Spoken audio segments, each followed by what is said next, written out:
हमारे चैनल में आज हम पढ़ेंगे होम्योपैथी रेमेडी आर्सेनिकम एल्बम के बारे में।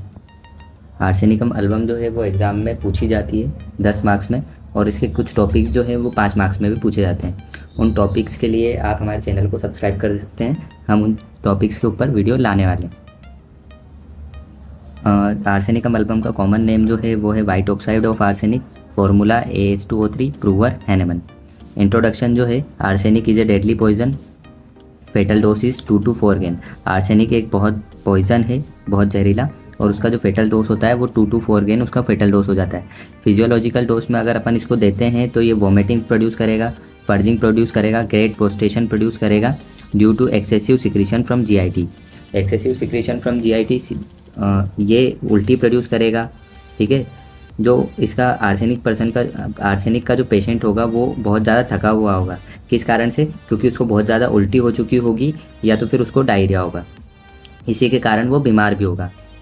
आर्सेनिक का जो पेशेंट है वो कोलेरा पेशेंट की तरह पूरी पिक्चर हमें देता है। कैडेवरस ऑर्डर होती है, उस जो आर्सेनिक का जो पेशेंट होगा उससे हमें कैडेवरस ऑर्डर आएगी। अब क्लिनिकल को आप याद रख सकते हैं चिल्ड्रन से कैसे? C से हो गया अपना कोलेरा, H से हो गया ह्यूमरॉइड्स, I से हो गया इंटेंस पेन, L से हो गया लंग्स, D से हो गया ड्रॉपसी, R से हो गया रूमेटिज्म, E से हो गया स्किन इरप्शंस, N से हो गया नोजिया, S से हो गया skin affection. Sphere of action ये कहाँ पे एक्ट करती है? Acts on mind, nerves, mucous membrane, joints, liver, spleen, lymphoid blood, lungs, skin, stomach, alimentary canal. Arsenic जो है वो वेजिटेरियंस में ज़्यादा अच्छे से काम करती है as compare to non vegetarians. Pathogenesis जो है, arsenic is a poison cause constant violent irritation of all tissue. ये एक पॉइजन है और ये हर टिश्यू को इरिटेट करता है, इरिटेशन प्रोड्यूस करता है हर एक टिश्यू में, इसी के कारण उल्टी होती है। कॉन्स्टिट्यूशन जो इसका जो पर्सन होगा वो दिखने में बहुत ज़्यादा थका हुआ होगा, वो बहुत दुबला पतला होगा, थका हुआ होगा, और डर्टी वेक्सी लुक ऑफ स्किन होगा। टेम्परामेंट देखें, बहुत फास्टेडियस होगा। फास्टेडियस का मतलब हर चीज़ को परफेक्ट तरीके से करने वाला, उसको परफेक्शन बहुत ज़्यादा प्यारा है।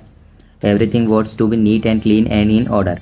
Relation with heat and cold, तो चिली पेशेंट रहेगा। मियाज्म, तीनों मियाज्म पाए जाएंगे, सोरा सिफिलिस, साइकोसिस, diathesis, scrofulous diathesis. Guiding symptoms देखें तो guiding symptoms, arsenic patient has great fear of death, thinks that he is incurable, the disease is fatal and it is useless to take medicine.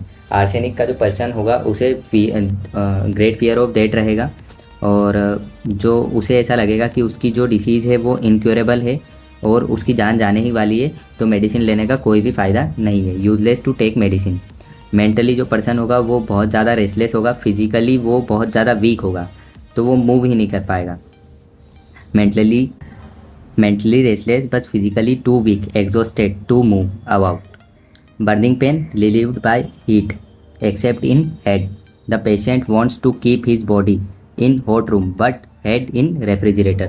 तो उसे burning type का pen होगा, और वो जो है जो पेन जो रिलीफ होगा पेन से, उसको कैसे रिलीफ मिलेगा? हीट से। और जो पेशेंट होगा वो क्या बोलेगा कि जो मेरा जो सर हो वो रेफ्रिजरेटर में रखा हो और जो बॉडी हो वो हॉट रूम में रखी हुई हो। ग्रेट प्रोस्टेशन, बहुत थका हुआ रहेगा। परसिस्टेंसली प्रेजेंट, मतलब कि हमेशा वो थका हुआ ही रहेगा। Sinking of strength out of proportion to the degree of illness, मतलब कि वो जो कितना थका हुआ रहेगा वो डिग्री ऑफ इलनेस के ऊपर डिपेंड करता है। वो जितनी ज़्यादा वो जितना ज़्यादा जो पेशेंट है वो बीमार रहेगा उतना ज़्यादा वो थका हुआ रहेगा। गैस्ट्रिक रीअरेंजमेंट रहेंगे उसको, diarrhoea, vomiting etcetera due to food poisoning, या तो उसने कुछ गलत सलत खा लिया उसके चक्कर में उसको डायरिया और वॉमिटिंग होती रहेगी। कंप्लेंट्स रिटर्न पीरियोडिकली, इसका मतलब ये है कि जो कंप्लेंट्स है वो बार बार एक पीरियड के दौरान रिपीट होती रहेगी, आती रहेगी, रिटर्न आती रहेगी। All discharges are acrid, scanty, putrid, offensive with cadaverous order. Thirst for small quantity of water at short intervals in acute but in chronic there is no thirst. जो person रहेगा, जो patient रहेगा, उसे थोड़ी थोड़ी देर पे प्यास लगती रहेगी और वो एक सिप पिएगा, फिर थोड़ी देर बाद इंतज़ार करेगा, फिर एक सिप पिएगा, ये एक्यूट केस में। और क्रोनिक केस में उसे बिल्कुल प्यास नहीं लगेगी। कांट बियर द स्मेल और साइट ऑफ फूड, मतलब वो खाने को ना देखना पसंद करता है, ना उसकी खुशबू से उसे कुछ, मतलब उसे खुशबू भी नहीं आनी चाहिए, वो इतना वो है। Symptoms are aggravated at mid day mid night ameliorated by heat. जो सिम्टम्स है वो मिड डे और मिड नाइट में उसको एग्रावेशन होता है और एम्लोरेशन हीट से होता है। इसका जो गाइडिंग सिम्टम्स है उसका निमोनिक्स है फायर बेग। आप फायर बेग से उसे याद रख सकते हैं। एफ से अपना हो जाएगा फियर ऑफ डेथ, आई से हो जाएगा इनक्योरेबल फीलिंग, आर से हो जाएगा restlessness mentally physically weak, E से हो जाएगा excessive burning pain relieve by heat, B से हो जाएगा burning prostration sinking strength, A से हो जाएगा एक्रिड ऑफेंसिव डिस्चार्ज, जी से हो जाएगा गैस्ट्रिक इशू, एस से हो जाएगा सिम्टम्स रिटर्न्स periodically।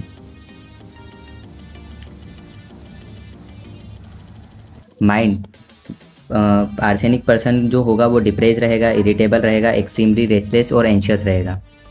उसे मौत का बड़ा डर रहेगा, ग्रेट फियर ऑफ डेथ, और जो वो ये सोचेगा कि उसकी डिसीज़ जो है वो इनक्योरेबल है तो कोई फ़ायदा नहीं है मेडिसिन लेने का। The fear of death is more marked when alone. जब वो अकेला रहेगा तब उसे फियर ऑफ डेथ ज़्यादा सताएगा, या तो फिर वो जब सोने जाएगा जब उसे ज़्यादा डर सताएगा।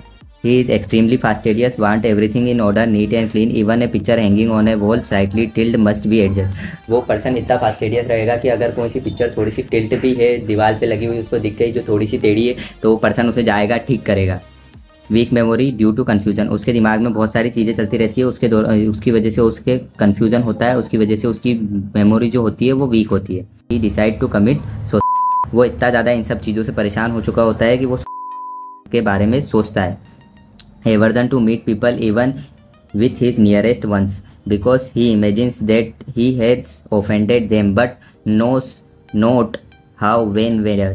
मतलब कि वो पर्सन जो रहता है एक तरीके से आप ही मान लो कि वो अपने करीबी लोगों से भी मिलना नहीं चाहता है। उसे ऐसा लगता है कि उसने उन पर्सनस को जो है ऑफेंड कर दिया है, लेकिन उसे पता नहीं होता कि उसने कब उन्हें ऑफेंड किया है, कब कहाँ कैसे उन्हें ऑफेंड किया है। Yet fear to be alone, फिर भी वो अकेला रहने से डरता है। सैड टीयरफुल एंशियस मूड होता है उसका, ठीक है। The patient is very much depressed melancholic full of despair and indifference. Elements जो है वो chill in winter, taking ice cream, मतलब उसे कुल मिला के ठंड से उसको एलिमेंट्स है। Decay food, sea bathing, animal matter, poor diet, continuous draining of body fluid, anaemia, abuse of alcohol, iodine, abuse of quinine. General modalities देखें तो periodically after mid day mid night 12 से 2 PM के बीच में उसको aggravation होगा। Cold food खा लेगा तब एग्रावेशन होगा। ज़्यादा काम कर लिया तो उसे एग्रावेशन होगा। Lying on affected side with head low, मतलब कि जिधर की साइड उसको पेन है अगर वो उधर की साइड लेट जाता है तो उसे एग्रावेशन होगा। एग्रावेशन उसके सिम्टम्स बढ़ जाएंगे। एम्लोरेशन उसके सिम्टम्स कब आराम लगेगा उसको, तो अगर वो हीट लेता है, हीट इन जनरल, ठीक है, पूरी बॉडी में हीट ली except head which is temporary relieved by cold. Hot drinks ले ली उसने, हॉट एप्लीकेशन कर लिया, मोशन से हो गया। मोशन अपन जब भी करते हैं जब गर्मी प्रोड्यूस होती है अपने शरीर के अंदर तो भी हीट ही आ रहा। Elevation of head, company and rest, या तो उसे किसी ने कंपनी दे दी, उसके साथ कोई बैठ गया, या तो उसने आराम कर लिया। Thank you friends. अगर आपको और भी ऐसी अमेजिंग वीडियोस चाहिए तो आप हमारे चैनल को सब्सक्राइब कर सकते हैं। इसके जो पर्टिकुलर्स है वो हमने दूसरी वीडियोस में डाले हुए हैं क्योंकि ये वीडियो बहुत ज़्यादा लंबी हो जाती। अगर आपको इसके नोट्स चाहिए तो आप कमेंट कर सकते हैं, हम आपको कमेंट में इसके नोट्स प्रोवाइड कर देंगे।